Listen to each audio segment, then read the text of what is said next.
Hello, everyone. It's Adam here. I, well, yeah. This is the first video I'm putting up after the video where I talk about getting the 701LR. And what's interesting about this is because I've actually shot a lot of videos already that are uploaded and ready to publish, different modifications and farkles.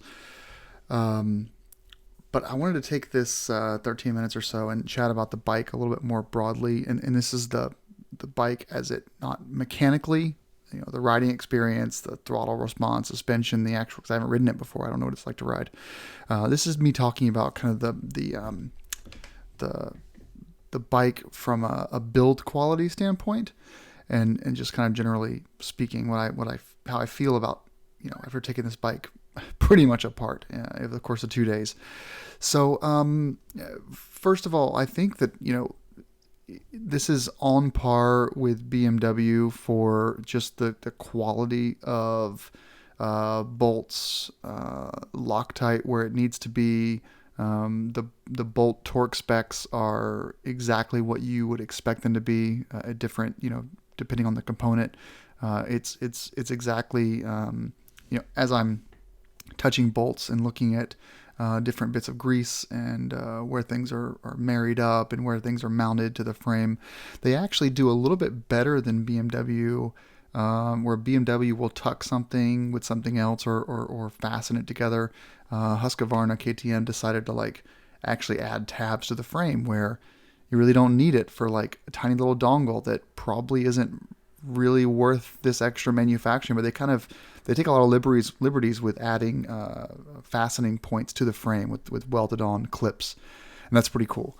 There's also a lot of heat shielding around the fuel lines on the front tank and the rear tank. The wiring from the battery to the ECU to the front ABS system. The front ABS controller is super small compared to BMW's. Excuse me. And the wiring to the rear brake light and all the rear ECU ABS stuff is really well done, super tight, accessible, easy to navigate. You can trace a cord really easily. The shock, rear shock removal was super simple.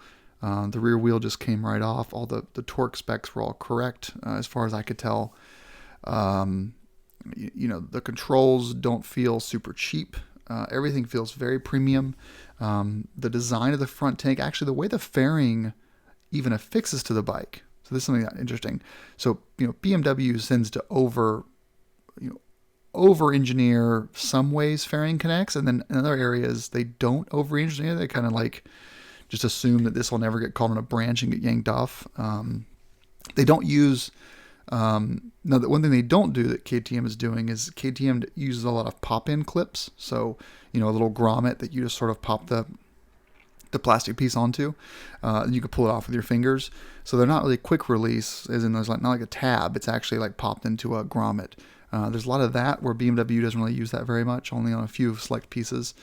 But what I will say is that, for example, the front tank fairing is the plastics are mounted to that fuel tank / frame in 12 different places. And it's just really, really overbuilt in some of those areas. And the grommet style removals and some of the side pieces are still backed by 2 to 3 T25 or T30 bolts. But then the grommet pieces are really hardy. I mean, you got to give it a good pull. I was actually not sure if the pieces would come off. If the pieces were grommeted in, I thought they were bolted in because they were just so stiff, which is great. Turn signals are super high quality. The rear LED brake lights super bright. Everything just feels really, really good. So that's something that I just noticed when taking this thing apart. I like how the rear tank is, how it's got 4 bolt points, 4 connection points to the frame. Super sturdy. And then the rear tail, which I'll be getting rid of and eliminated, is obviously strong as well. Obviously, 2020 and 2021 emissions are just getting outrageous. So the air box takes up a huge amount of space, massive amount of space.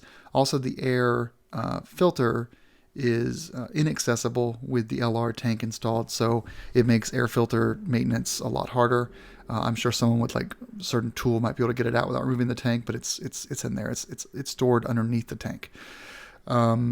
The charcoal canister, crankcase breather thing, I removed that with the Rottweiler kit, and it's like it gets rid of like 8 hoses and 2 or 3 different doohickey dongle things.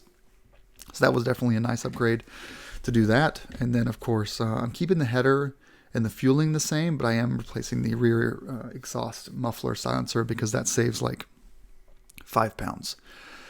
One area that I'm surprised with, still surprised with, even this year with a bike that costs $12,500, is the fact that you get a halogen headlight and halogen turn signals. Still not full LED, and it's getting a little bit ridiculous at this point. How, just why? we're KTM is selling like $11,000 dirt bikes in the 350 class, and they're still coming with halogen. It's just a safety thing at this point, and I'm kind of hoping that the EU will finally be like, no, LED is required across the board for visibility. It just has to be on there. No matter what the price is, or with this displacement or whatever. I'm sure someone will complain about those, but anyway. The other thing about this bike I wish was a little bit differently is I kind of wish it had dual front brake rotors, just for stopping power. I know it's not a 700-pound GSA, but that's something that I would have liked to have seen. Yet it is a very large front rotor, so that's just a nitpick from the BMW world. I always felt like the Beta 500 braking was super weak, so I hope this is better. Sorry, I'm got something in my throat. It's kind of becoming a terrible video all of a sudden. Weight savings, despite the quality and the build quality and how everything is super managed, you can tell where they took liberties to make things lighter, and I'm not complaining. It's pretty evident that they definitely tried their best to save weight where possible. I was a bit surprised just how many cables, hoses, wires are kind of exposed. I would like to kind of see more of a naked engine, kind of like my Beta had, where you just see just engine. Like if you look at KTM 350 or 500, you just see just motor, because all of the cables are kind of, and hoses are kind of tucked up underneath the seat. And that's one area where I was kind of surprised. Like I kind of wish that they had taken like, more of the hoses and lines and kind of tucked those into the body. But it probably would have added some weight because you're adding those cables longer. So like a brake line running it up higher is, whatever. What else? I know I say a lot, but I'm trying to think through my head here. So I spent a total, based on the live stream length, a total of 9 hours, 3 on Saturday and 6 on Sunday, doing all this work. Over that course, I installed blue Bing, so blue metal anodized bling on the clutch and brake reservoirs, front and rear. I also installed a rad guard on the front, which I'm doing now, to replace the plastic rad guard. I also installed the Perun Moto heel guards, which are there pictured actually behind the foot peg, and these have some straps in there for the Moskomoto luggage. I also installed the Raid Garage air filter box, which is coming up soon. And this, what it does is it removes that huge big black plastic canister. And you have 2 configurations. You can have the air box with a 5-liter or a 10-liter fuel tank, or you can do this big cubby. So that's what I did. So I did with the cubby concept. So it adds like 5 liters of additional storage underneath my seat, which is really cool. And it just makes the air filter, the path of the air, just be directly into the intake manifold. So it's less restrictive, and it uses a foam air filter, which I can clean. So and access, which is nice. And just before I keep going on this list here, you guys saw that the brand new air filter from the bike was covered in mouse shit. So yeah. I also, I did the Rottweiler, as I'm doing now, the SAS charcoal canister, because the Raid Garage air intake had a breather hose for it, and I didn't need that because I was deleting that function. So that's been done. I installed the rear brake guard, the shark fin brake guard from Vanash Moto in anodized blue. And the Vanache side stand in larger, which is nice. Nice shiny billet aluminum color. What else did I do? And that's it for now, actually. Most of the initial time was spent doing a teardown, getting everything ready on night 1, the beginning of day 2.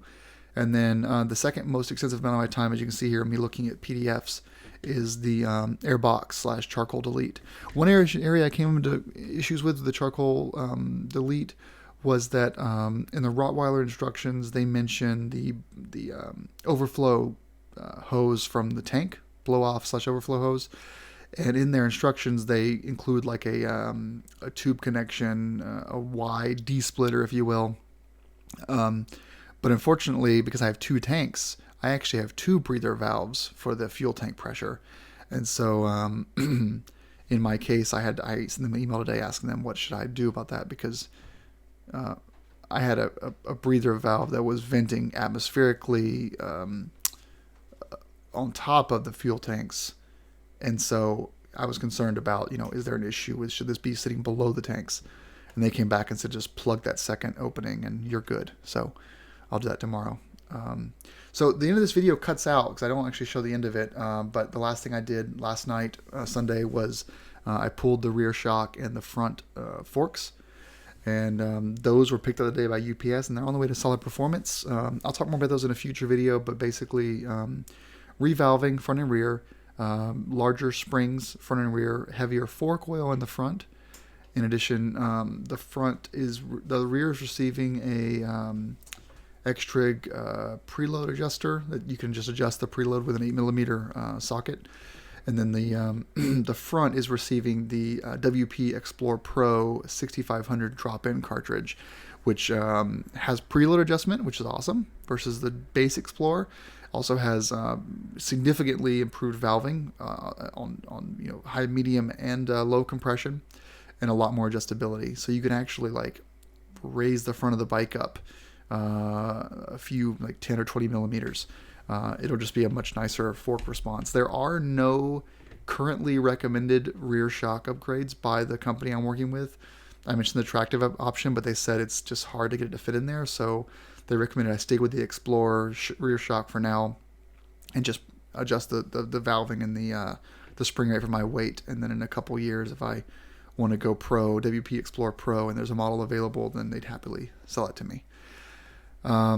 I started the Perun Moto rear subframe bolt as well, but I didn't finish it yet because I'm waiting for the rear shock to come back in from the dealer. So yeah, that's the first 9 hours. So the next videos will be all of these different modifications getting installed, and depending on how fast the suspension comes back from the shop, I'm hoping it'll come back in 2 days. If it does, then I'll do more projects over this weekend because I have a lot more I want to do. But then eventually I have to stop because I have to wait for the Recluse to come in to do that part of the work. All right. Well, thanks for watching, guys. I know this is a long video, but I wanted to do a nice voiceover of the process so far. Thanks for watching, everyone, and ride safe.